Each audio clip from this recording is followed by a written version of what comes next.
semuanya, apa kabar? Jumpa lagi dengan Pak Andi ya.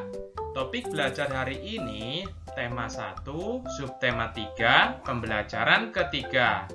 Simak baik-baik ya. Tujuan pembelajaran hari ini, yang pertama, kamu mampu mengidentifikasi pengaruh kondisi geografis bangsa Indonesia sebagai negara maritim dan kepulauan terhadap kondisi sosial dan ekonomi masyarakat. Yang kedua, kamu mampu membedakan pengaruh kondisi geografis bangsa Indonesia sebagai negara maritim dan kepulauan terhadap kondisi sosial dan ekonomi masyarakat. Yang ketiga, kamu menentukan ide pokok dari bacaan. Nah, anak-anak, perhatikan baik-baik ya. Pengaruh kondisi geografis Indonesia sebagai negara maritim terhadap kehidupan ekonomi masyarakat. Kondisi geografis sebagai negara maritim dan kepulauan membawa banyak keuntungan bagi bangsa Indonesia. Wilayah laut Indonesia yang sangat luas telah diakui secara internasional sebagai negara maritim yang ditetapkan dalam UNCLOS pada tahun 1982. Hal ini berarti bangsa Indonesia diberi kewenangan untuk memanfaatkan potensi sumber daya laut. Cakupan wilayah yang sangat besar dan luas, tentu saja Laut Indonesia mengandung keanekaragaman sumber daya alam laut yang sangat potensial, baik hayati maupun non-hayati. Sumber daya alam laut tersebut antara lain ikan, terumbu karang, dengan kekayaan biologi yang bernilai ekonomi tinggi, wisata bahari, sumber energi minyak dan gas bumi, bahan mineral, dan juga media transportasi antar pulau. Semua potensi alam tersebut tersedia dalam jumlah yang besar dan tersebar di seluruh wilayah Indonesia. Besarnya peluang ekonomi dari pemanfaatan potensi sumber daya laut yang sedemikian besar ini tentunya dapat memberikan kontribusi bagi kehidupan ekonomi masyarakat Indonesia. Hingga pada akhirnya juga akan memberikan kontribusi bagi kesejahteraan bangsa. Kelompok masyarakat yang bisa merasakan langsung potensi kekayaan sumber daya kelautan ini adalah masyarakat yang berada di pesisir. Banyak jenis pekerjaan yang bisa diusahakan untuk menunjang kehidupan ekonominya.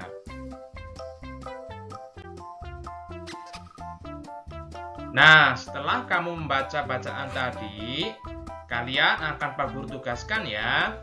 Kelompok masyarakat yang bisa merasakan langsung potensi kekayaan sumber daya kelautan ini adalah masyarakat yang berada di pesisir.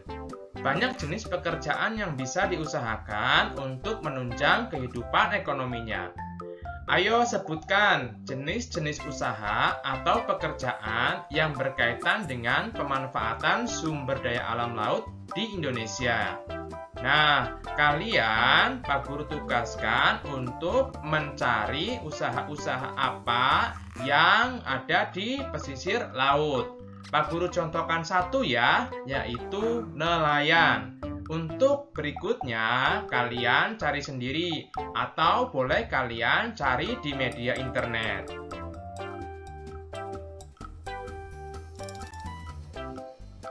Nah, anak-anak, dampak yang diakibatkan oleh letak dan kondisi geografis bangsa Indonesia sebagai negara maritim atau kepulauan. Yang pertama, komunikasi dan interaksi antar penduduk menjadi lebih mudah, baik antar warga Indonesia maupun orang Indonesia dengan warga asing. Hal ini didukung adanya kemajuan teknologi di bidang pelayaran antar pulau dan antar negara. Kedua, terjadinya pembauran, pencampuran, atau peleburan nilai-nilai antar pulau dan antar negara. Tiga, munculnya perkampungan-perkampungan etnis tertentu, seperti pecinan dan kampung Arab. 4. Terjadinya perubahan perilaku masyarakat karena pengaruh masuknya pola dan nilai perilaku dari pulau, daerah, maupun negara lain. Dan yang terakhir, terjadinya perpindahan ilmu, pengetahuan, dan teknologi. Nah, anak-anak, tadi kalian sudah mendengarkan dampak dari geografis Indonesia. Sekarang kalian Pak Guru tugaskan untuk mencari dampak positif maupun dampak negatifnya. Ada dampak positif, tentunya juga ada dampak negatifnya. Coba ceritakan berbagai dampak yang timbul sebagai akibat dari letak dan kondisi geografis Indonesia sebagai negara maritim dan kepulauan.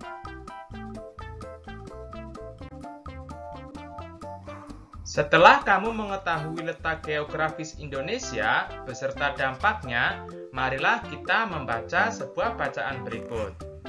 Kejayaan Bahari masa lalu. Sejarah telah mencatat bahwa kejayaan bahari bangsa Indonesia sudah lahir sebelum kemerdekaan. Hal ini dibuktikan dengan adanya temuan-temuan situs prasejarah maupun sejarah.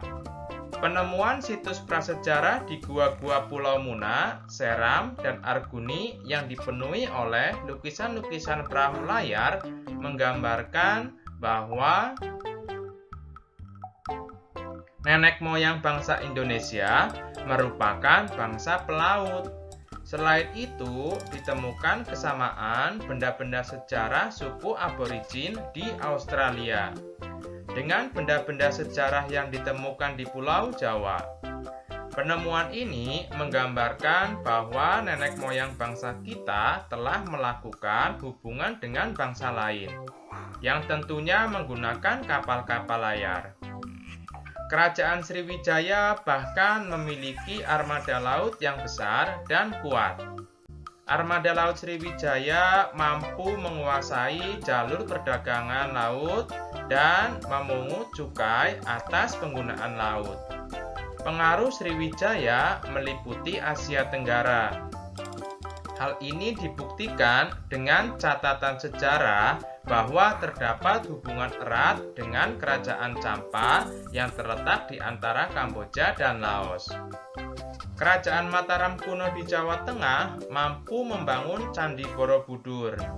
Pada Candi Borobudur terdapat relief berupa gambar perahu layar dengan tiang-tiang layar yang kukuh dan menggunakan layar segi empat yang lebar.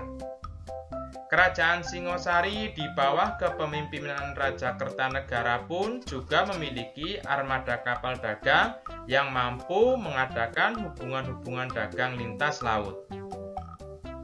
Bahkan, perkembangan Kerajaan Singosari dianggap sebagai ancaman bagi Kerajaan Tiongkok dengan rajanya Kubilai Khan.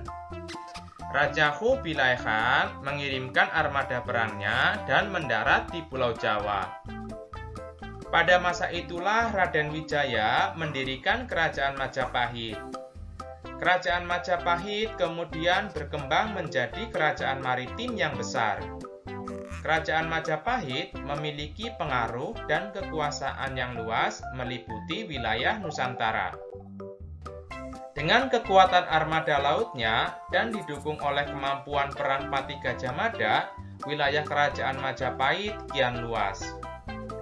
Dengan bukti-bukti sejarah inilah tidak bisa dielakkan bahwa kejayaan bahari bangsa Indonesia telah ada sejak zaman dahulu.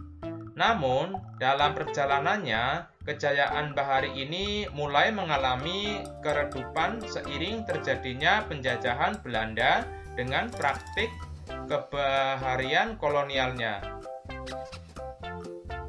Pada masa kolonial Belanda, masyarakat Indonesia dibatasi berhubungan dengan laut. Misalnya, larangan berdagang selain dengan pihak Belanda.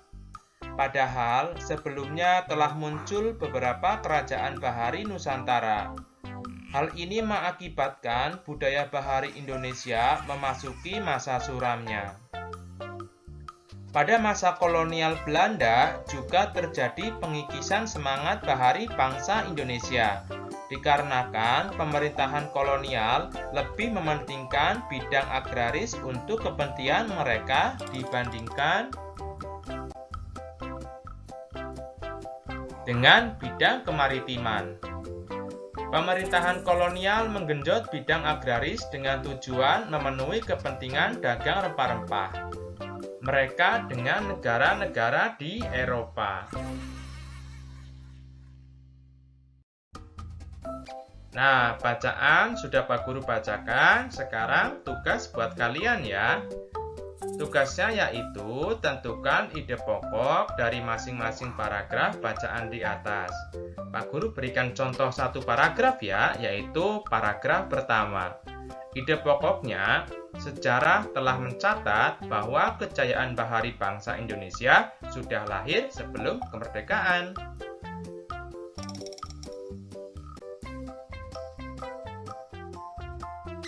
Nah, anak-anak, tahukah kamu, meskipun terdiri atas 5 sila, namun Pancasila itu merupakan satu kesatuan yang utuh.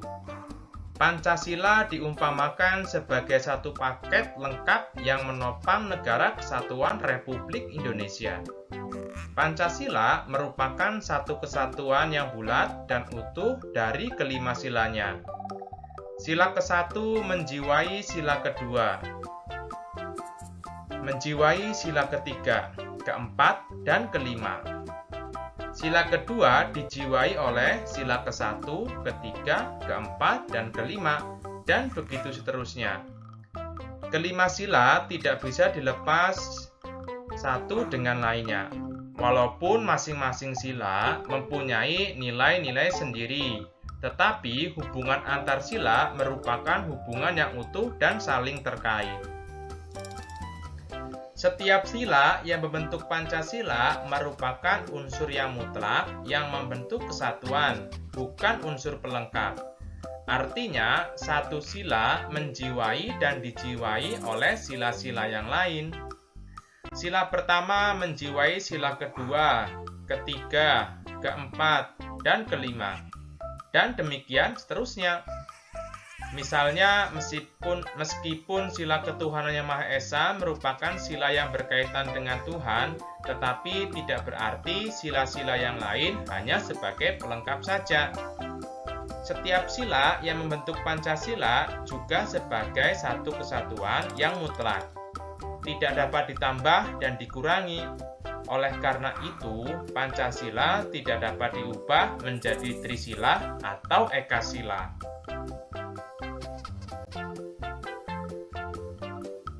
Untuk menambah pemahamanmu bahwa sila-sila dalam Pancasila merupakan satu kesatuan yang utuh dan setiap sila dijiwai dan menjiwai sila yang lain, coba sebutkan contoh-contoh perilaku berikut mencerminkan sila-sila apa saja.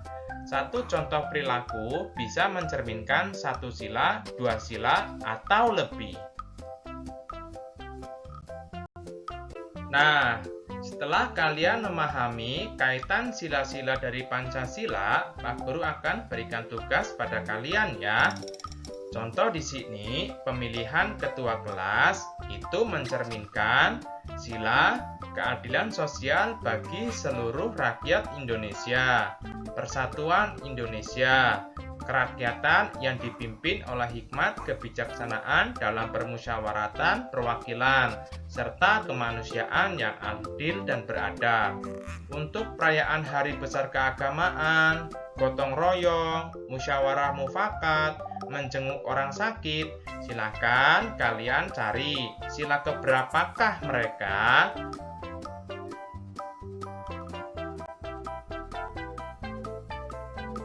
Pembelajaran hari ini cukup sekian ya. Semoga apa yang Pak Guru berikan tadi bisa bermanfaat untuk kalian di kemudian hari.